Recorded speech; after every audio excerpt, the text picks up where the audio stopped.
穆少爷乃人中豪杰，有没有口气的？那就要看两位的师尊谁只闻他老人家的剑，那叫一个调子，整个村子无一。飞跃前辈，这次恕我不能停。Halo semuanya, bagaimana nih kabar kalian? Pada kesempatan kali ini, kita akan melanjutkan Tonghua dari Peerless Battle Spirit. Sebenarnya Mimin lupa kalau ada Tonghua ini dan Mimin telah menggarapnya guys. Ya, karena Tonghua ini dulunya benar-benar begitu bagus, tetapi sekarang malah seperti drama sinetron ya. Udah gitu, tayangnya cuma 1 kali dalam seminggu. Entah kenapa, Mimin juga kagak tahu guys. Kalau begitu, langsung saja ya kita masuk ke dalam ceritanya. Setelah mereka sepakat untuklah bertaruh meminum arak, yang dimana arak ini adalah berkualitas tinggi, dinamakan sebagai Raja Arak. Bahkan hanya keluarga bangsawan sajalah yang bisa meminumnya.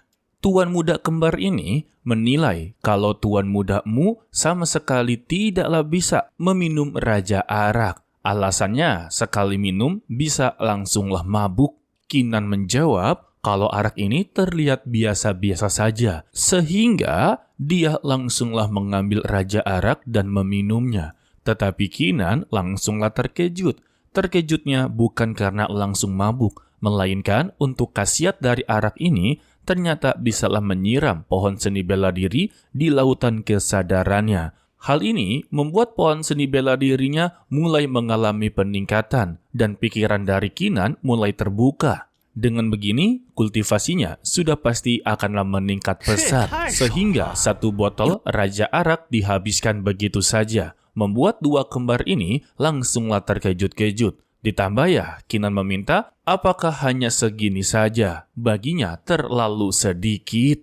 Alhasil ya, mereka berdua tertantang dan memberikan 20 botol Raja Arak sekaligus. Mereka inginlah melihat apakah tuan mudamu bisalah meminum arak sebanyak ini. Bahkan ya, untuk orang yang berada di puncak Wuseng, tidak bisalah meminum sebanyak 10 botol Raja Arak. Untuk tuan muda Sue telah meminum 3 arak. Terlihat ya, dia sudahlah mulai kelayangan. Berbeda dengan Kinan, masihlah dalam keadaan normal. Justru dia begitu bosan. Minum satu persatu sangatlah tidak menyenangkan. Sehingga 10 botol arak langsunglah diminum sekaligus.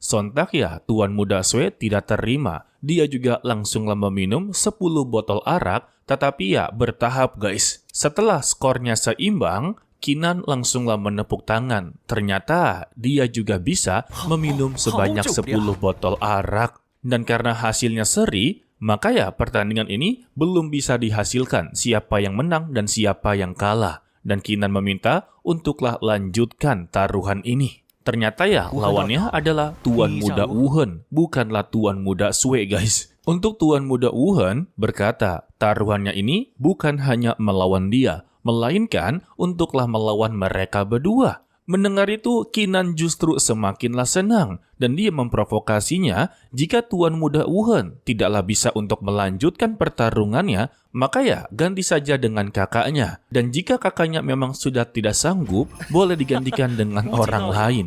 Intinya, Kinan inginlah mengambil keuntungan dalam pertaruhan ini. Dan tiba-tiba, Tuan Muda Wuhen langsunglah tumbang. Dia tidaklah kuat untuk melanjutkan pertandingan. Sedangkan untuk kakaknya, yaitu Tuan Muda Sue, tidak terima kalau adiknya kalah begitu saja. Karena Kinan telah menantang dia dalam pertaruhan ini, maka dia menerimanya. Sebenarnya sih, mereka berdua sudahlah terlanjur malu ya. Di belakangnya sudah banyak sekali orang yang menonton guys. Singkat cerita, Kinan memenangkan pertaruhan ini. Mereka berdua sudahlah mabuk berat. Dan Kinan langsunglah menagih janji dari mereka berdua. Jika memenangkan pertaruhan ini ya, maka mereka akanlah memberitahu semua yang mereka tahu tentang Gunung Wentau. Dan Kinan mempertanyakan siapa master ataupun guru yang paling terkuat di Gunung Wentau. Dan untuk Tuan Muda Wuhen berkata, tentu saja gurunya yang paling tertua. dia adalah ahli dalam mengendalikan hewan spiritual. Terutama, dia memiliki hewan peliharaan spiritual 5 racun.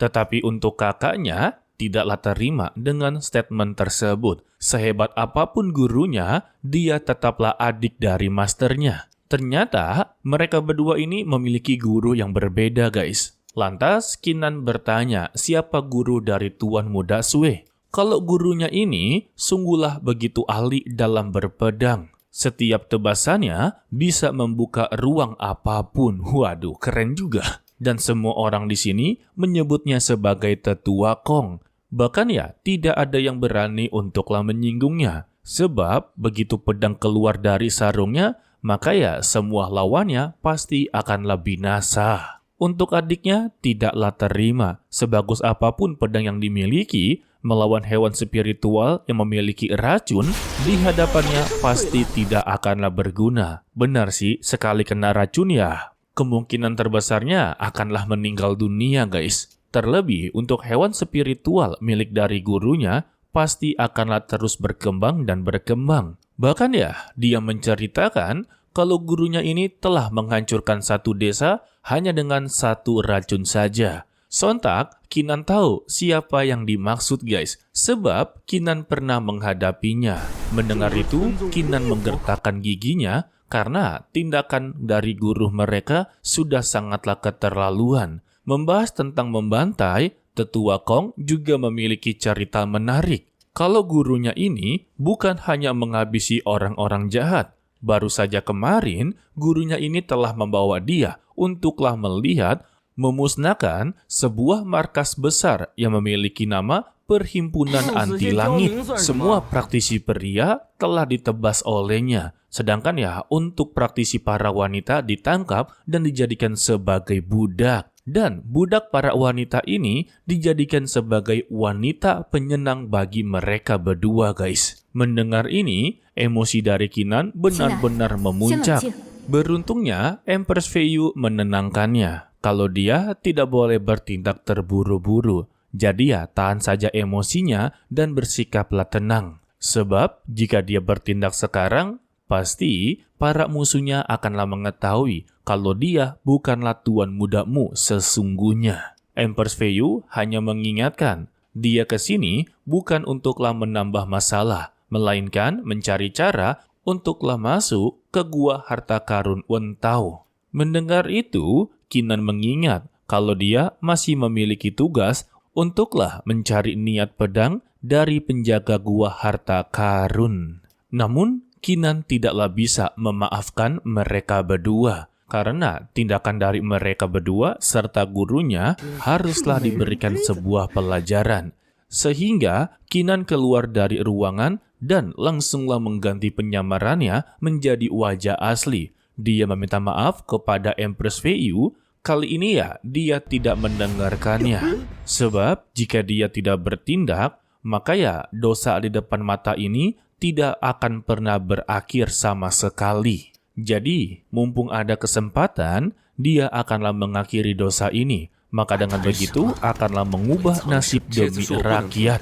Kedatangan dari Kinan langsunglah diremehkan oleh mereka semua yang berada di ruangan. Mereka menganggap kalau Kinan telah mencari kematiannya sendiri. Sehingga ya, mereka semua menerjang bersama-sama. Untuk Empress Feiyu hanya bisa geleng-geleng kepala, tetapi ya dia tersenyum. Sehingga satu ruangan langsunglah dibantai oleh Kinan. Hanya menyisakan 2 kembar. Tetapi ya bagi Kinan, semua lawan ini sangatlah keroco baginya ya. Hanya dengan beberapa tebasan, mereka sudahlah meninggal dunia. Ya, gimana ya? Kultivasi dari Kinan ini sudah sangatlah begitu tinggi, guys. Setara dengan para tetua dari Gunung Wen Tao. Setelah berhasil membantai semua yang berada di ruangan, Kinan langsunglah membakar tempat tersebut. Dan kita bersambung untuklah di episode 157. Dilanjutkan lagi ya untuklah Selasa minggu depan.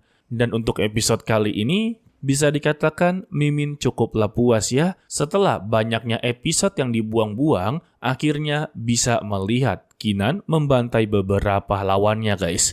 Oke lah, sepertinya cukup sampai di sini saja dulu untuklah video kali ini. Mimin ucapkan terima kasih kepada kalian yang telah menonton sampai akhir. Pesan dari Mimin, tetaplah menjadi orang yang baik, walaupun itu sangatlah sulit. To be continue, sampai jumpa di video 穆少爷乃人中 berikutnya. 豪杰， Bye bye. 有没有口气的？ 那就要看两位的师尊谁只问他老人家的剑，那叫一个不掉，整个村子无一。飞跃前辈，这次是我不能停。呀！